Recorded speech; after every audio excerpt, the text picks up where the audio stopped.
बिस्मिल्लाहिर्रहमानिर्रहीम। अस्सलाम वालेकुम।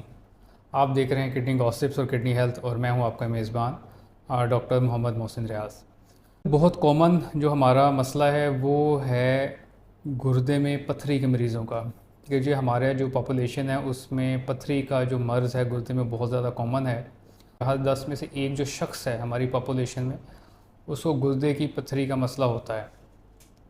और बहुत सारे ऐसे मरीज़ होते हैं जो कभी भी पथरी के मसले को रिपोर्ट नहीं करते और उसके बगैर ही अपनी ज़िंदगी गुजार देते हैं, लेकिन डेफिनेटली पथरी के आर्ज़े में वो मुब्तला होते हैं या वो उनको पता नहीं चलता।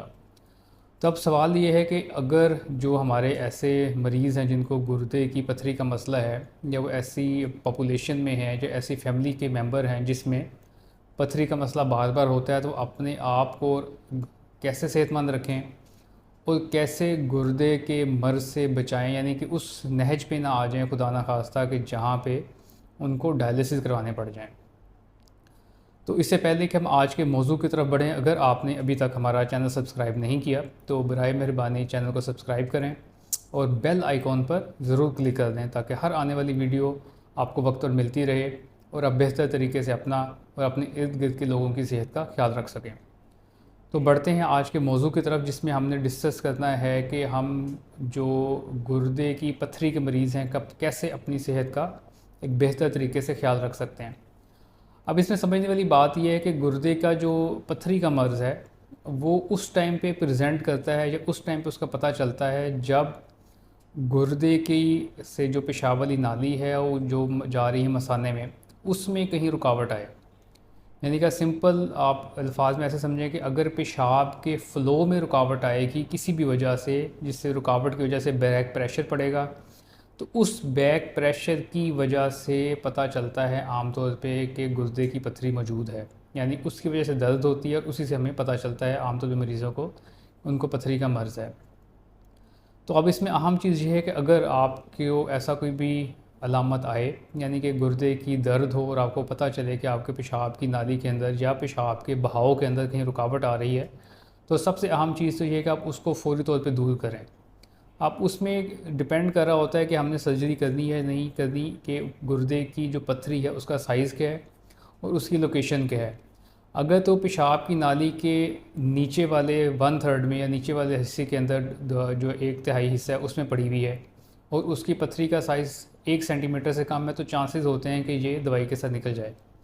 लेकिन अगर ये ऊपर पड़ी हुई है और उसका साइज़ 1 सेंटीमीटर से ज़्यादा है, और अगर किसी भी साइज़ की पथरी और रुकावट के साथ गुर्दे के जो क्रेटिनिन है या जो उसके ब्लड के टेस्ट हैं वो ख़राब आ रहे हैं, तो ये एक ऐसी वक्त है जिसके ऊपर आपको फ़ौरी तौर पर इंटरवेंशन की ज़रूरत है और सर्जरी के ज़रिए या लेज़र के ज़रिए उस पथरी को निकलवाने की ज़रूरत है, वरना बैक प्रेशर की वजह से गुर्दा डैमेज हो जाएगा।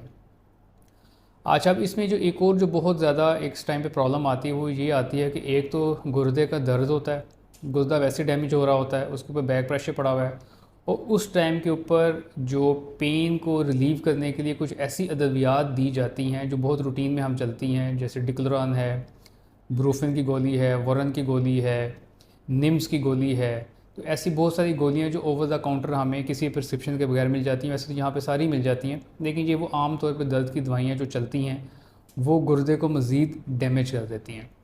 तो आपने इस बात का ख़ास ख्याल रखना है कि आप गुर्दे की दर्द को ठीक करने के लिए कहीं गुर्दे को मज़ीद डैमेज तो नहीं कर रहे।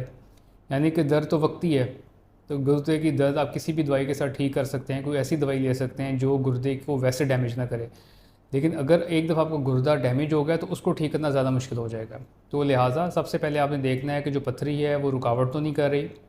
नंबर 2, आपने देखना है कि आपको ऐसी दवाई इस्तेमाल ना करें कि उसकी वजह से गुर्दा मज़ीद डैमेज हो जाए। अब इसके बाद आ जाता है कि नंबर 3 कि अब आपने पथरी का आपको पता चल गया, आप पथरी की अलामत में मुब्तला हो गया, अब आपने पथरी से बचना कैसे है। अब उसके अंदर जो सबसे अहम चीज़ है वो है आपकी डाइट और आपकी खुराक।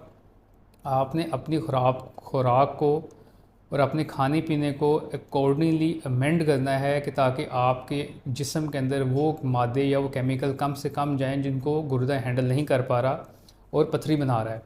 उसके अंदर सबसे पहले तो जो चीज़ आती है आमतौर पर यूरिक एसिड है। ये हाई यूरिक एसिड की वजह से पथरी बनती है।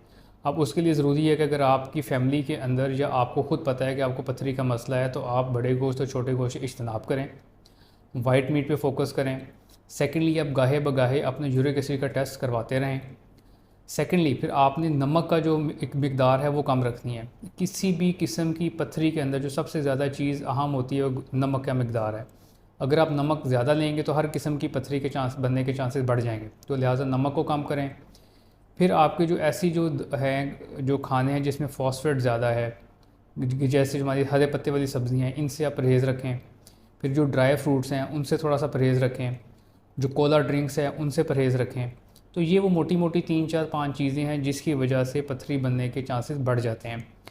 फिर एक पहले भी मैंने वीडियो में डिस्कस किया था कि हमारी जो पथरी बनती है बेसिकली उस टाइम पे बनती है जब ये केमिकल्स एक जगह पे इकट्ठे हो जाते हैं और डिज़ोल्व नहीं होते। यानी कि तकरीबन हर इंसान का गुर्दा एक जैसे केमिकल हैंडल कर रहा होता है, लेकिन कुछ लोगों में इसको हैंडल करने की कैपेसिटी कुछ लोगों से बेहतर होती है और इसके अंदर कुछ ऐसे केमिकल्स मौजूद होते हैं जो पथरी बनने वाले केमिकल्स को पेशाब के अंदर या पानी के अंदर मिक्स करते हैं या घुलाते हैं। उसमें जो सबसे ज़्यादा कॉमन चीज़ है वो है सिट्रेट। तो और उसके बाद आ जाता है हमारे पास मैग्नीशियम और तीसरे नंबर पे आता है फाइटेट। तो सबसे ज़्यादा जो कॉमन हमारे जो लोग हैं उसमें जो डेफिशिएंसी पाई जाती है वो सिट्रेट की है। तो उसके लिए ज़रूरी है कि आप जो है अपने जो जिस्म में जो पेशाब है जो बन रहा है उसकी पीएच को आप रखें तो कम से कम तेज़ाबियत की तरफ, यानी कि उसको अल्कलाइन करें। अल्कलाइन कैसे करते हैं? सिट्रेट के साथ। आप सिट्रो सोडा साशे ले सकते हैं। हाँ, उस सूरत में अगर आप प्रोन हैं पथरी बनने के लिए, हर बंदे को सिट्रेट या सिट्रो सोडा साशे लेने की ज़रूरत नहीं है।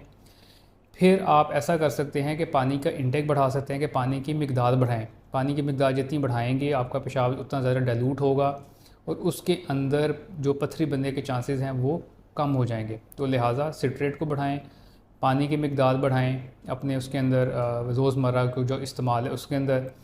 फिर एक जो बहुत बड़ी मिथ पाई जाती है वो ये है कि चावल ना खाएं, लेकिन ऐसा नहीं है। चावल में बेसिकली फाइटेट होता है। फाइटेट तो बज़ाते खुद पथरी बनने से रोकता है, लिहाजा चावलों का कोई परहेज़ नहीं है। लिहाजा आपने क्या करना है, बड़े को छोटे को से इज्तनाब करना है, हरे पत्ते वाली सब्जियों से इज्तनाब करना है, नमक से इज्तनाब करना है, बाहर के खानों से इज्तनाब करना है, कोला ड्रिंक्स ड्राई फ्रूट से इज्तनाब करना है, पानी में की मिकदार बढ़ानी है, सिट्रस फ्रूट्स की मिकदार आपने अपने खाने के अंदर खुराक के अंदर बढ़ानी है।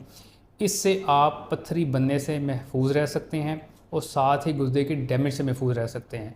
और अगर आपको पथरी बन गई है तो फिर आपने जो दर्द की दवाइयाँ हैं उनका से एहतियात करनी है और दर्द की वो दवाइयाँ आपने लेनी है जो आपके लिए गुर्दे के लिए सेफ़ हैं। और अगर आपके गुर्दे के अंदर रुकावट आ रही है, जैसे मैंने पहले बताया कि उसमें पेशाब के बहाव में रुकावट है और आपकी पथरी का साइज़ थोड़ा बड़ा है, तो उसको फ़ौरी तौर पे अपने कंसल्टेंट को दिखाएं ताकि उसकी इंटरवेंशन हो और पथरी को निकाला जा सके। इस वीडियो में मैंने आपको कुछ मोटी मोटी चीज़ें बताई हैं कि कैसे आप पथरी से पहले बच सकते हैं और अगर पथरी हो गई है तो आप उसको कैसे ट्रीट करें, आपको गुर्दे को मज़ीद डैमेज होने से बचाएं। तो अगर इसके बारे में आपके पास कोई मज़ीद सवाल हैं, आप कुछ और जानना चाहते हैं या अपनी राय का इज़हार करना चाहते हैं तो कमेंट सेक्शन में हमें ज़रूर बताएं। और रफ़ाह आमा के लिए और लोगों की बेहतरी के लिए इस वीडियो को लाइक करें और ज़्यादा से ज़्यादा शेयर करें। इंशाल्लाह बहुत जल्द किसी नए मौजू के साथ, किसी नई वीडियो के साथ आपसे मुलाकात होगी। अपना और अपने इर्द गिर्द के लोगों की सेहत का बहुत ज़्यादा ख्याल रखें। इस मुश्किल दौर में लोगों के लिए आसानियाँ पैदा करें। अल्लाह ताला हम सब का हामी नासिर हो। अल्लाह हाफ़िज़।